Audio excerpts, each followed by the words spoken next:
to episode 39 of VYPE Recruit Spotlight, recording on a Wednesday, coming to you quote unquote live on a Friday, and some big news happening across the state. I mean, it's decommitment season galore. I think 15, 16 decommits from A&M. I think somewhere in the range of 7 for Texas. So lots of decommits happen. Not decommits. I'm sorry, transfers. Transfers happening. And with that leads to some decommits and some recommits, and we got that all covered for you. But before we get into all of that, gotta bring in my guys Jackson and Ashton. How are y'all doing? Let's start with Jackson.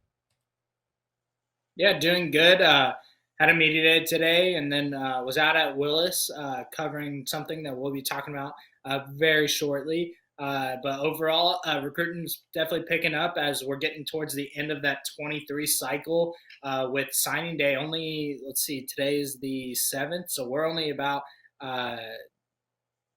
2 weeks away from signing day. So definitely things are picking up. Teams are making their latest pushes, and now they're also going after the 24 class already. So things are definitely getting exciting here in Texas. Ashton, how you doing? I'm doing good, just recovering from a long weekend, covering some games all over the state. And like y'all said, there's a lot of stuff going on, a lot of coaching changes, which are playing a lot of transfer portals, a lot of decommitments, recommitments, just a lot of news in the state of Texas this past couple, I would say probably 3 to 4 days. So a lot of news, and I'm really excited to get into it. Well, let's start with I don't know if this is the biggest news, because I do got some big news, kind of hypotheticals I want to throw your way. But let's start with one of the bigger news that kind of happened. I think it happened all today, right? And that's Ruben Owens decommits from Louisville, and it looks like there is a front runner in where he's going to commit. So Jackson, why don't you go ahead and break this all down? And let us know where he probably is going to commit, where he's going to commit to now that he's decommitted, and maybe why he decommitted and all that. Yeah, so Ruben decommitted from Louisville. I want to say it was about an hour ago, so 2 days ago, during about midway through the day on Wednesday, decommits from Louisville. That was due to Scott, I believe Scott Fitzgerald leaving Louisville to go take the job at Cincinnati. You saw kind of Ruben kind of put something on a story like, what the heck, wasn't expecting that type of move. But then you had all these other schools who had been waiting around and still been talking to Ruben, go start making some home visits. And that started with Texas A&M's Jimbo Fisher. And Jimbo was there yesterday, I believe, so Tuesday, or it might have been Monday. And now Ruben's decommitted and now has announced that at 8 p.m. on Wednesday, he's going to be making his commitment, so that'll be here in about 2 hours away from that. So I have seen the crystal balls. Everything's pointing towards A&M. You've seen A&M players saying we're about to break the internet. Get ready for this. Something big's going to happen. So this is really going to be interesting if he commits to A&M here, because he will be an early grad. So with signing day 2 weeks away, signing the number 3 running back for this A&M class could be really huge, and going after guys like Anthony Hill and some of these other top recruits in the country to see, oh, Ruben Owens is going to Texas A&M now. Maybe I should go back and take another look. Jackson, or no, I'm sorry, not Jackson. Ashton, what do you make of his decommitment / potential commitment destination? So, I mean, like Jackson said, there's been a lot of coaching change. I mean, Scott Satterfield took the job at Cincinnati, but I think the one that really stood out was Derail Sims, the head running backs coach for Louisville, also leaving. I was reading a couple articles, and Ruben can be quoted saying, "This is so bittersweet for me due to all the relationships that have been developed." Obviously, with a lot of change coming when you've been committed for that long, and trying to adjust to a new coaching staff is never easy. So taking a step back, decommitting, and truly looking at your options again. And when you've got coaches that have continued to stay in contact with you, it gives you a feeling, a sense of home. And so, I mean, like Jackson said, Texas A&M definitely is one of the forerunners. I saw Georgia and Ohio State are also in the battle, but it wouldn't surprise me if Texas A&M is the one to go. I mean, you've got guys like Bobby Taylor, who's always recruiting on Twitter.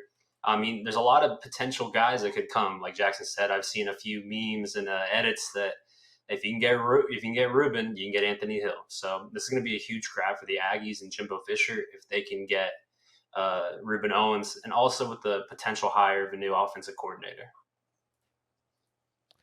Well, it will be interesting indeed to see what happens. I mean, we're 2 hours away from his commitment, but by the time the show comes out, he'll have committed. So we'll see what happens and what it does for the landscape. I think another thing that I want to talk about is, well, before we do that, what news do you guys have this week? I know we're talking pre-show about some of the news. So Ashton, what news do you have for commitments, offers, and all that kind of stuff? So to kind of go down the list, I'm going to start with Oregon. Oregon definitely went on a wide receiver offer spree in the state of Texas after offering 2024 Denton Geyer 3-star Josiah Martin, 2024 McKinney 4-star Xavier Felicime, 2025 DeSoto 4-star Dalen Singleton, 2025 Lovejoy wide receiver Dalen McCutcheon, 2025 Red Oak Taz Williams Jr., who we mentioned a couple weeks on the show, and 2025 Steel wide receiver Royal Capel.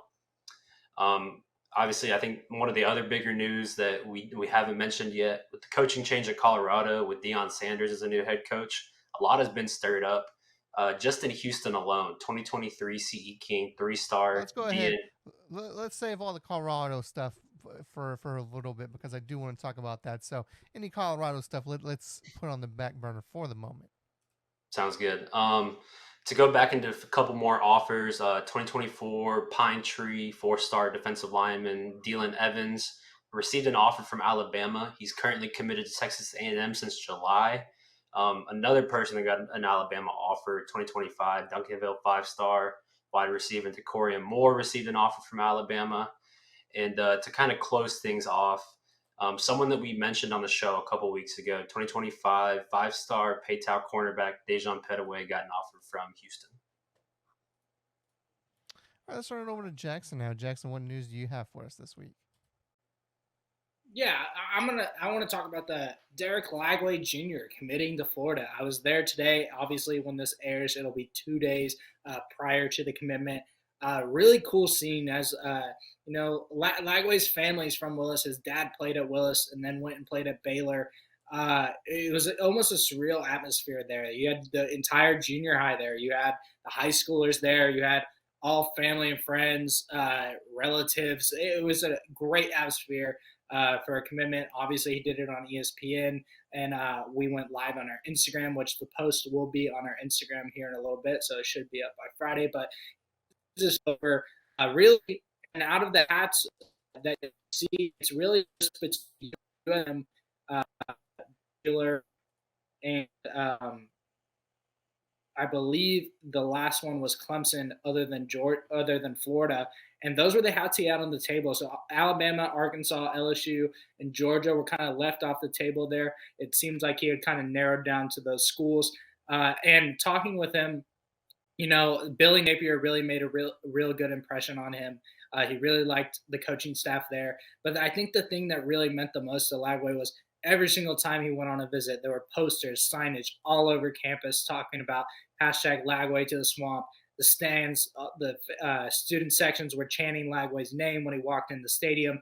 It's stuff like that that meant the world to him and his family. And I know talking with his dad, it's a surreal moment to watch his son get to do the same thing that he's doing. It's a big deal to that Willis community. And Florida's going to get a really good recruiting class because of Derek Lagway, who wants to be recruiting guys like Stacey Gage, Jeremiah, I believe it's Jeremiah Jones, and then he also wants to recruit Draylon Miller from Silsbee to join him at Florida. So this will be one to watch. You're going to see Florida start to maybe hunker down in Texas, as they've got one of the best quarterbacks in the country that Derek Lagway now committed to.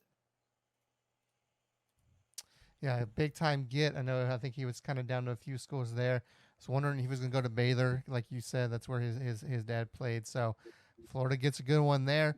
Let's turn to now. Ashton, I cut you off there because I wanted to talk about Colorado.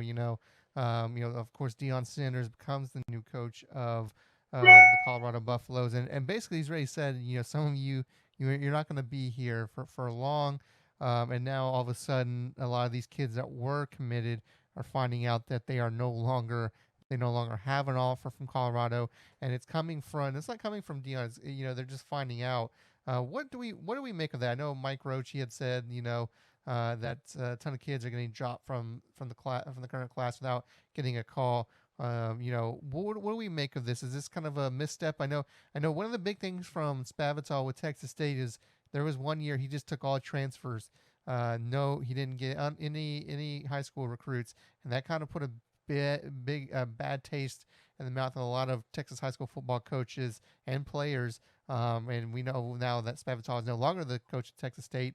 So what do we make of this kind of move here? Is it just this is just the way it is with new coaches sometimes, or is that kind of a misstep when you look at the state of Texas? Ashton, I'll come to you because I know you had a couple of recruits that you were talking about. So what's your take on this?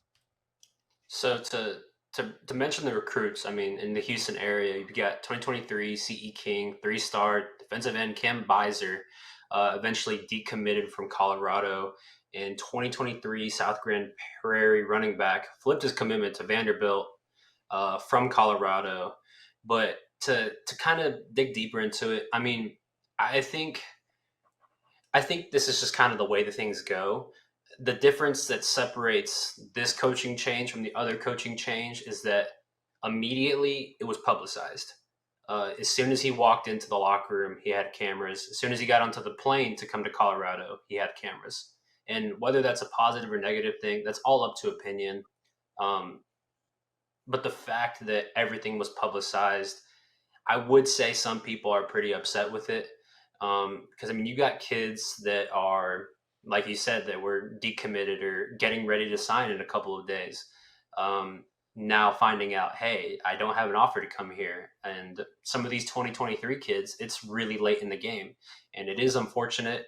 And I mean, I wish the best of luck to everybody, but sometimes when there is a coaching change, oftentimes when there's a coaching change, a lot of them come in, make changes, and like I said, the only difference that sets this apart is that it was drastically publicized. Let me, Jackson. I want to get your take on that, but I want to add a question for you to answer as well to that. Is the only reason that this is becoming such a big issue is because it's such a high profile name in Deion Sanders? I mean, like Ashton just said, this is something that coaches do. Coaches don't take a job last second and always, accept all the offers that other what an old coaching staff gave for offers. So the only reason this is such a big deal is because it is such a high name, but high profile name. But again, I want to get your take on all this as well. But answer that question as well. Yeah, I mean, now you have to look at what Deion Sanders has done in his coaching career. Deion always has a camera crew around him. Is always recording stuff. He's constantly posting stuff on TikTok, social media. At Jackson State, it was constant. There were videos like that of him in the locker room talking to the players, even if it was not necessarily positive. There was always something. But that's what a coach has to do. A coach can't always be positive all the time. I see it more, and of course, we see the video that's going around of him telling all these players, when I get back, I'm bringing my luggage with me as Louis. That might be the line of the year. The line was solid, but other than that, I think people are taking it a little bit out of perspective. There's a second part of that video that has him talking about if you're willing to stay and you want to stay and put in the work and do that and be a part of it, then yes, I want you to stay. But if you're not willing to do the things to create this culture that he wants at Colorado, then yeah, he's telling people to hit the portal. Yes, I think it was more publicized than most coaches would allow or want. But I think that's the world that we live in now. I think that that's actually something that some of these high school kids and some of these portal kids look at and they're like, heck yeah, I want to go play for this coach. He's going to keep it real with me all the time. So there's a good and a bad with it. I think my main takeaways from this is the portal is going to be absolutely insane, and you might see it hurt high school recruits a little more than it has in the past because of things like this, where Oh, Deion Sanders might put together the a top recruiting class in the country just off of transfer portals, which is insane. And he's only going to be there for about 3 or 4 weeks before signing days or before guys can start making their decisions and stuff. So I think this is going to change the landscape of college football, and I think this is going to change high school recruiting as well when you can just go and get veterans out of the portal now like it's nothing. I mean, you see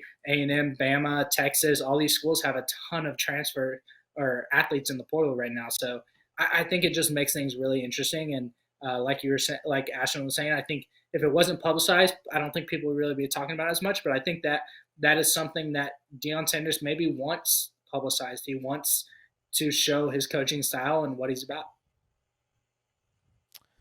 Well, it's definitely polarizing indeed. I think I agree with you. I think it's being blown a little bit too far out of proportion. Again, I think this happens almost everywhere you go, but maybe not to the degree with Dion, just because, like you said, he does have the cameras. He is the showman, if you will, Mister Coach Prime, as they call him. So it's just a little bit elevated, and I think that you're gonna have people with those hot takes just because they gotta try to get eyeballs, right? So again, I think it's a little blown out of proportion, but that's gonna be all we're gonna talk about for that. It's time now. My camera's a little. There we go. Perfect. It's time now to jump to our interview for the week, and I'll let Ashton set it up because I believe Ashton, you are the one with the interview this week. So Ashton, who you got this week for us? So, to give a little bit of background knowledge on the interview for this week, 2023 New Caney 4-star CJ Blocker. Kind of the big news for him today. He's just set his top five maybe 25, 30 minutes ago. His top five right now is USC, Utah, Alabama, Kentucky, and Colorado after recently decommitting from Utah a couple weeks ago. Him and I talk about the rise to his stardom. His recruitment picked up really quickly, and I know with a commitment date in a couple of weeks, a couple of months, is going to be a really good interview to get more inside view on what his recruiting process looked like so far. All right. With that being said, let's jump to your interview right now. Welcome back, ladies and gentlemen, to the VYPE Recruit Spotlight. I'm here with 2023 New Caney cornerback, and 4-star CJ Blocker. How you doing today, man? Man, I'm doing great. I'm doing great. Well, I'm glad to hear that, man. Let's get right into it. So last year, you and your team were still classified as 5A and went to round one, but fell short at Highland Park. Fast forward to this year, with the realignment, y'all were moved up to 13-6A and a tough Conroe district with quarterbacks such as DJ Lagway, maybe Tower, where y'all ended up going 10-0 and winning in round one against Eisenhower. As a team, was there a sense of having a chip on your shoulder or proving to people that y'all did belong? We definitely did have to prove to everybody, and it wasn't hard. So we had to just keep working and showing people how New Caney football is. We came in this district at six. They had us at six, so we had a lot to play for, and we had to just go and get it, man. Like when at the beginning of the season when we were 3-0, man, we were just rolling. Like energy was up. Everybody was like, yeah, we got it. Like, man, we got to keep working and stuff. It was fun, man. Like the season was real fun. So for you personally, your recruitment started a bit later into your junior year after the season, but it truly boomed, earning 16 offers before deciding to commit to Utah in June. What was that initial boom in your recruiting process look or feel like? It looked like coaches like hitting me up every single day, and coaches pulling by the school to talk to me, and these like offers rolling in and stuff. So it went fast. Like it happened fast, and I wasn't really expecting it, but I was just working. Like I wasn't even worried about offers and all that. I was just working about working and working out, getting bigger, faster, and just balling on Friday night. So it happened fast and it hit me hard. So, but I mean, I'm all blessed to be in this position and get all the opportunities that I did. Although, like you said, you got a lot of opportunities and you did commit to Utah. Going into the season, did you feel like you had something to prove to back up all those offers? Um, I really wasn't thinking about having something to prove, but yeah, in the back of my mind, I was like, man, I do got a lot to prove. I got all these offers and this and that, and so I did play with that chip on my shoulder, And moving up into 6A, I did think I had something to prove with that too. So it was a lot, but I don't really like get pressure to me. So I just play the game, and mistakes are supposed to happen in football. So just keep moving. And at DB, you got to have a short memory, so it helps. So you definitely did prove something, though. You had a season with numerous amount of interceptions, and especially after the midway point of the season, another pickup in your recruitment happened, where you were bumped in the rankings to a 4-star and received another 10 offers from the likes of major programs such as TCU, Michigan State, USC, and even Alabama this past weekend. What does this new chapter in your recruitment look like and feel like? Oh man, it feels great. It feels very great. All this work and hard work I've been putting in the off season and going into the season working, getting these picks and playing lights out, man. It feels good to get all these accomplishments. And man, all I got to do is just thank God and keep working. But wait, what was that question again? I'm sorry. No, you're What is okay, my no worries. next chapter? Yeah, what does Next this new chapter. chapter in your recruitment look like and feel like? So I said what it feels like, but what it looks like is me choosing a decision and choosing a school to go to. But man, it's hard. But with all these new schools coming in late, it makes things a lot harder. But I think I just got to go with my heart and everything. So this new chapter is good for me, but it does make it a little bit harder on my decision. So you've been on a few visits already, recently in Michigan State and Alabama, and official visits set for TCU and USC in December. What stands out to you about these programs, and which of these programs are keeping up in most contact with you? So, with keeping up with me in most contact, all those schools you just listed are really in contact with me. But what stands out about those programs was like when I went to Bama, it was man, it was crazy. Like everything you would think, like the fans are going crazy, everybody's locked in, and of course Saban, like he don't play none of that, and so he's a great coach and stuff like that. So and TCU. Man, they just like they were underdogs in my opinion, coming in. So it was like they're a family based oriented team. Like everybody's close. They all play with each other and play for each other. So that's really what I like and look for in programs. And although the season is over, what are some ways that you are staying prepared and in shape on the field? So I actually get in shape a lot of ways, like running. I'm planning on doing track, so that'll help as well. But like staying in the weight room and staying on top of being flexibility and being right with how my body is, like eating good and going to my trainer, um, doing like cryotherapy and stuff like that. So it's a lot that goes into taking care of your body to stay at high performance during these games and during the season. So it's a lot that goes in. And so, although I know you have some time and quite a few visits left, are you nearing a new commitment in the future?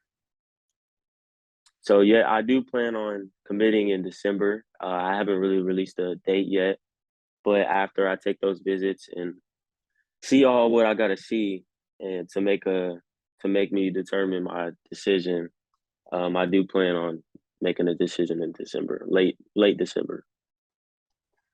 And to kind of close things off, do you have anything else left that you would like to say to any people that still may be doubting y'all and maybe doubting this new Caney team for next year? Man, we set the bar high this season, and it's gonna keep raising and keep getting better. So they have something coming for everybody in 6A and everybody that's doubting us, man. It was a great season, but those dudes they got left with it. They're left in good hands. Like Coach Reeve, the head coach, all those coaches, they have good heads on the shoulder and they know how to play the game and coach up young guys that are really talented. So that's all I gotta say. All right. Well, CJ, I really appreciate you taking the time out of your day and good luck for the rest of your future, man. I really appreciate you. Yes, sir. Appreciate it. Well, with our interview out of the way, it is now time to jump to our under the radar segment for this week. And that is the segment where we take a look at some of these athletes we feel are under the radar for one reason or another. So, Jackson, who is your under the radar athlete for this week? Yeah, my under the radar athlete for this week is Daleon Robinson from Willis High School. He's a class of 2025 athlete, can play running back, can play wide receiver, can also play defense, but was mainly used on offense this year. He had 96 carries for 772 yards and 11 touchdowns this year on the ground, and had 18 receptions for 323 yards and 4 touchdowns this year. DeLeon is just an explosive athlete. As you can see on the tape, he's just a guy, you give him the ball in space and he's going to make a play for you. Very physical as well. He stands at 6 foot, 190. Nice size for a kid that can play either that slot position or that running back position. As only a sophomore, he'll be camping this summer. I think this is a kid that's really going to be the next guy to really come out of that Willis area. I think he'll definitely be a name to keep an eye out for. And I think that this is a kid you'll definitely see an increase in his recruitment, especially playing with now Florida commit DJ Lagway. So I think that this kid is going to be a Power 5 kid. I think he can be a Power 5 kid. So my under the radar athlete this week, Daleon Robinson from Willis High School. Moving on to Ashton. Ashton, who is your under the radar athlete for this week? So my under the radar athlete of the week is 2025 athlete Jaquez Martin from Brian Rutter High School. Once again, I was scrolling through Twitter looking for an under the radar athlete, and Jaquez came across my feed. And what stood out to me is that in one of his edits, he was playing quarterback, wide receiver, and running back. I immediately threw on the tape and was blown away by his versatility. One of the first plays in the tape is a huge catch in triple coverage, which shows off the athleticism he has and the determination to go get the ball. A play or so later, he's outside playing X and running a go route and absolutely blowing by the defender. A few plays later, he's playing slot and breaks multiple tackles to go score. And as well as in the tape, he's playing running back and breaking even more tackles. The list continues to go on and on. The main thing that I kind of gathered from his highlights is that he's super skilled. His footwork is there, his attention to detail when running routes to a T, but also running and putting emphasis on his cuts, but also knowing when to slightly change it. He's super athletic with immense jumping ability and speed. At 6 foot, 170 pounds, he's not going to have any problems in a one-on-one matchup or being caught downfield when running for the end zone. Through 9 games, he has 600 receiving yards on 40 catches, averaging 15 yards per catch with 7 receiving touchdowns, 230 rushing yards with 2 touchdowns, and 156 passing yards with 1 touchdown. Nearly 1,000 all-purpose yards with 10 touchdowns as a sophomore at multiple positions, which goes to show that he's versatile, which earned him the title of District 10-5 Offensive Newcomer of the Year, as well as First Team All-District. Although Rutter struggled a bit this year, I have full confidence that for the next 2 years, he will be at the helm of this offense with the game plan catered around him. He currently has no offers, but I'm fairly certain that after a big camp summer, he could potentially boast some big-time offers. That is my under-the-radar athlete of the week, Jaquez Martin from Brian Rutter. Be on the lookout for him. My under the radar athlete this week is going to be Marcus Boswell out of Lake Travis here in Austin, Texas. Class of 2024. He's a linebacker, running back hybrid, although I think mainly he plays linebacker. That's kind of his go-to. He did have one offer from, you're going to love this, Colorado. I don't know if that offer still stands or not, but he did have one offer from Colorado. Don't know what the status is of that one. This is a kid. I like what I see, and you're seeing right now on film is that he's quick and he is explosive. I mean, he is not afraid to go hit someone and to take someone out. I mean, the skills are there. He's an athlete. He's kind of, I don't want to call him Micah Parsons, but he kind of has that kind of Micah Parsons frame, if you will, and that motor as well, where he's just always on the go. I like the way he can read and get to the next level. I mean, he can bully some offensive linemen as well, which you like to see, which you'll see in some of these clips that will lead to sacks. I mean, he's got it all: speed, athleticism, explosiveness, the physicality. plays with those violent hands you like to see. This year he had 49 total tackles, 27 solo tackles, 3 tackles for a loss, and a sack along with 6 hurries. So expecting big things coming in for Marcus heading into his senior year. So my under the radar athlete this week is Marcus Boswell. If you or someone you know want to be featured on this show, hit us up in the comments, let us know in the DMs, send us emails, do whatever you have to do to get noticed, and we will cover you on our show. That's what we like to do. But boys, it's that time. Let us get out of here. Who are you shouting out this week? Let's go, Jackson. Yeah, I'm gonna shout out everyone playing in the semis this week. In the Houston area, you've got North Shore, Katy, and all the teams really out there that are still in there. Shout out to y'all. Shout out to the fans. Obviously, the goal's still ahead of y'all to make the state. But even if you take a tough loss this weekend and you're a senior, that's a great end to your career. Don't hang your head. Not many people get to say they made it to the semifinals of the Texas High School Football Playoffs. So enjoy the moment. And then my other shout out is going to be to the Lagway family and the Willis staff there. They had me out today for Lagway's commitment. It was always a blast, always fun time catching up with Trent Miller, catching up with Derek. So congratulations to Derek on his commitment, and very excited to see what happens on the road. And Ashton, who are you shouting out today? So as always, I'm gonna shout y'all out. It's been a fun time that we've been able to put together all these episodes week by week. I really do want to shout out all the Houston teams, like Jackson said, but mainly this senior class. Like I've said in a couple episodes, I'm a senior as well, and while I may not be on the field, our time is coming to an end, and just being able to soak everything in, whether or not you're going to play at the next level or not. These are memories that we're going to have forever, and just cherish them as much as you can, and be thankful for the time that we have. And I'm going to shout out every single team still left in the Texas High School Football Playoffs. Hey, by the way, shout out to Fort Bend Christian winning TAPS last week. So shout out to them, and shout out to Dallas Christian and Parish Episcopal, all winning state. But shout out to all the teams still left. Some of them trying to get to the promised land for the first time. Some trying to get to the promised land for the umpteenth time. It feels like, looking at you, Carthage, Alito, and Katy. So good luck to everyone this weekend. And hey, no matter who comes out on top, can't wait for state next week.